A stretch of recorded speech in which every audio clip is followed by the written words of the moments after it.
Hey traders, welcome to Charts and Coffee. Great to see everybody. Happy Tuesday. Hope everyone is doing well. First thing we got to talk about here this Tuesday, gang, is coming up at 10 a.m. Both today and tomorrow are the what they used to be called the old Humphrey Hawkins testimony. This is where Jerome Powell will be speaking in front of today, the Senate Banking Committee, and tomorrow, the House Financial Services Committee. And of course, he's going to be peppered about the economy. He's going to be peppered about monetary policy. And of course, that's going to include the status of their plan for rates. Now, anytime Powell is in front of the mic, he's going to be televised. It's really not a matter of what he's going to say. It's going to be a matter of how it's perceived. And if we take a look, there is a magic decoder ring I want to make sure everyone has for this event. It's really simple. It's the Fed Fund futures.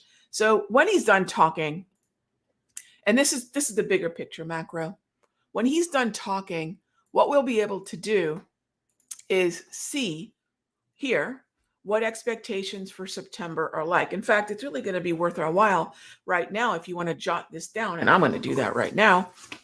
Jot down here what September probabilities for a rate cut are. They're 71.8%. That then means the spillover into November is 51.2% expectation that will cut in November, not in September, but there's a 33% chance that in November we'll get our second cut. So we want to see those columns that are either the 500 to 525 or the 475 to 500 columns get taller, because that then increases expectation on cuts. Now, we're still talking about year end, but frankly, as we get into the second half of this year, we really need to be talking about the first half of next year, because the market is a forward-looking machine, right? It's always looking ahead. Bonds are always looking ahead. The reason the equity markets are rallying is they looked ahead since Q3 of last year on the Federal Reserve's rate cuts. And that's enough. We don't have to get the thing to be happy about it, right? The markets are funny that way. They don't have to get the rate cut to rally the stock market. Just the anticipation of is enough. So we have to map the anticipation of. And sometimes, when I look at what we do as traders, we're not economists.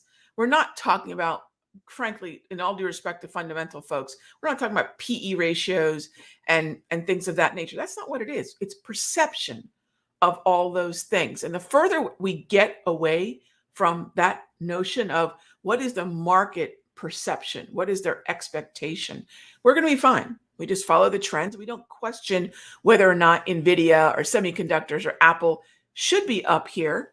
We just say that it is, right? That's it. So I don't know how many folks keep thinking, oh, we're going to rally for a little bit longer and then we're going to pull back in summer. Why? Because sell May and go away works so well, right? So those are things we need to ask. It just is. And so remember, as long as we track the thing that is causing the uptrend, we'll be fine. That's expectation for rate cuts. So today and tomorrow, 10 a.m., heads up. If you're a day trader, put your helmet on, grab some Dramamine. It could be a wild one. And if you're a swing trader, the window for swings will open up today after, for me, the swing trading window will open up after he's done talking, because usually day 2 is a rehash of day 1. So day 1 is the really important one that we want to keep our eye on. All right. So that is how we want to measure it. And by the way, if you say, Rog, what is this? Go to the all-knowing, all-seeing Google. By the way, I've been using Perplexity a whole lot more than I've been using Google. I love searching with that. That's been a whole lot better for me. But anyways, if you go to Google and search CME Fed Watch, it'll bring you to this link. Okay. As always, let's make sure we're keeping an eye on what's going on in the broader averages. Not all the broader averages are created the same, and nor are they moving the same. The S&P, the NASDAQ continue to be the leader. In fact, I wouldn't even say the S&P is up here of its own accord. It's up here because it's coattailing, right? The NASDAQ walked by the S&P and said, kind of like, who's watched The Last Dance? When Jordan came back to a new crew for their second run of 3 championship rings, I think he looked at one of the players and said, "You ready to jump on the cape?" That's what the NASDAQ did to the S&P. The NASDAQ looked at the S&P and said, "Are you ready to jump on the cape?" And it did. And so the weighting of the NASDAQ that's looking more like the S&P that looks more like the NASDAQ, your magnificent sevens, right? Your technology, semiconductors, etc. That's why the S&P is keeping track with the NAS. When financials kick in, and we'll know better going into next week if that is in fact going to happen, because on Friday we get the earnings season kickoff with those financials. If financials can start to keep pace, now the S&P has a cylinder of its own that's independent from the NASDAQ that could help propel it in a way separate from tech. And by the way, that'll help the Dow too. So we're going to keep an eye on that this week. So there's a lot going on this week, gang. All right, next up. Next up is data. We do have PPI and we do have CPI numbers this week, CPI being the far more important one.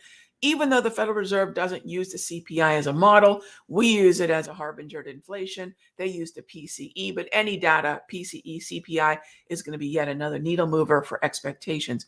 We need to see that data flat or cooler to keep expectations up for September, November, and December. All right. So if you're a bull, right, if you've got a bullish thesis and that's what you're trading based on what you see, you want a cooler or flat, definitely cooler, but flat CPI. Now, if you're one of those folks that think we're cruising for a significant pullback, I'd say be really cautious. But anything Powell might say today and anything that the CPI might indicate that inflation's hotter would be that reason, because it would unravel the expectation for that September quarter point cut. All right. So always go back to the data, gang. It's never what we think. It's certainly not what we feel. It's what we see. And sometimes it's really hard just to say, this is just doing that. I don't have to like the reason. I don't have to even believe in the reason, but it is what it is, right? Okay.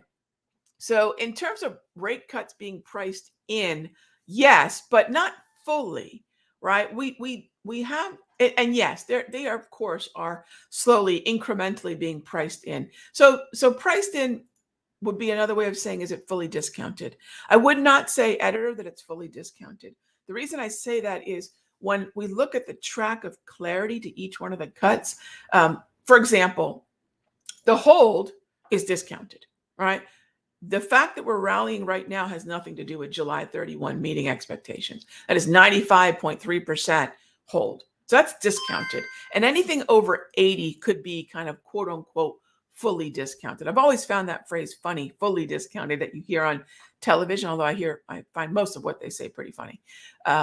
We don't know what everybody thinks, but once we kind of Pareto principle it, once that 80% is there, that's pretty much what the Federal Reserve says. Oh, the broad majority of market participants expect us to do this thing. So we either better talk them off it, or we got to be ready for the repercussions of not giving the market what they have priced in. So 80%. So you might say, is September fully discounted? No. Is November fully discounted? Not. I would say November is, because if I look at cumulatively the 50%, and the 25% rate cut expectations, meaning 125 in November or the second 25 in November, cumulatively they're over 80. So yes, by December, November, they better cut. That is priced in. But then that takes us into next year where there are more cuts expected. Gang, it's not just about this race to the end of the year. We are still going to see a dovish Federal Reserve based on Fed Fund futures, based on the data going into next year. All right. What will happen if Powell hints at rate hikes? Trader Momo, I don't want to talk about things that are in no way backed by data or by previous comments. So he could say anything, right? He could say he likes pineapple on his pizza. I mean, that's a reason enough for me to sell the market off. He's not going to. I can say a lot of things pretty confidently. He's not going to. In fact, he's gone out of his way to correct a lot of the hawkish talk that happened in April of this year.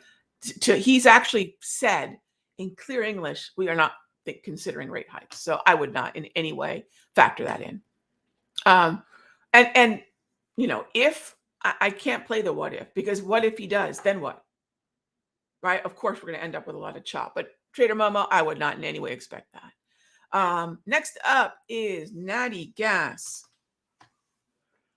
What do we think about Natty Gas? Can we sell this pop? Well, red candles reaching the gold zone is one of the setups.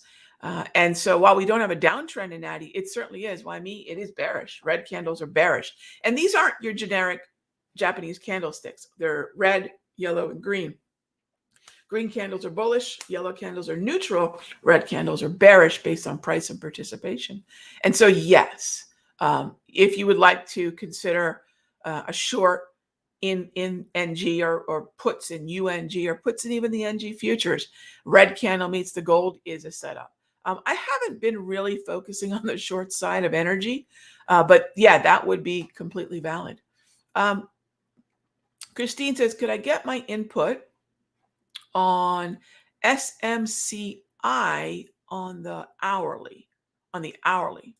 Sure. So SMCI, heavily weighted stock in the Russell. It is not weighted in the semiconductors, by the way. This is not a semiconductor play. This is its own play, and it's a small cap play. So next Friday, as in a week plus from today, I always see next as in not Friday, this Friday.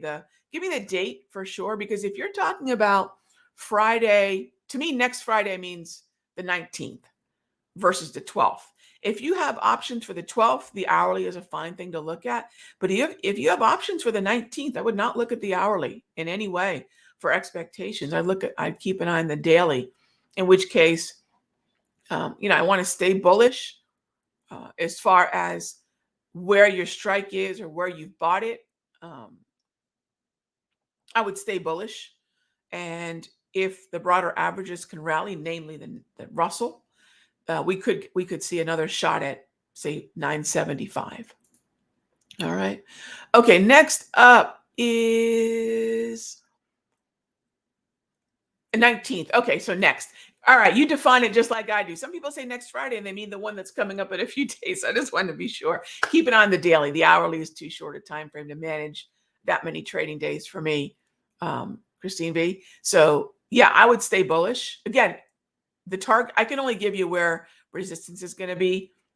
Your trade plan would probably have your risk and your target factored in, but I would say, that area around 970 to 975, and then an area right around 1015 would be upside resistance. And if we can keep moving higher, I would look to take profit into those prices, not necessarily into that date. All right. Next up, thank you for the question, is AMD. Sure. So AMD surged, but it's not one of the stronger names in the semiconductors. I would still favor the steadiness of green candles in NVIDIA, Taiwan Semi, AVGO, ASML, AMAT, LRCX, even TXN. I would say AMD and Intel are kind of the same thing. They just recently surged through some resistance levels. Be careful with that. I'd rather be in a more established looking trend or even an established looking bullish chop on TSM. But ultimately, if you're looking for AMD and out into August, oh gosh, Eddie, I mean, be bullish, but I have no idea where we'll be in August. I'm just trying to get through today and this week and the data. Generally speaking, if the trend in the semiconductors is up and the trend in the NASDAQ is up, something like AMD, which has been a laggard, should continue to participate and arguably potentially play catch up. All right. So in terms of semiconductors themselves, I'm a big fan. So John, the alignment is there. Semis are still bullish. They're not in the trend that they once were. Semis are going to track with the NASDAQ. Semis are still one of the strongest sectors, not just for this month, the last 30 days, but for the year. For the second quarter forward. So for the second quarter forward. And if NVIDIA and Taiwan Semi and AVGO can continue to move higher, these are your top 3 weighted stocks in SMH. If those 3 names can continue higher, there's no reason semiconductors shouldn't, right? But I would want to pull back before I do that. Okay. All right. Gold versus crude.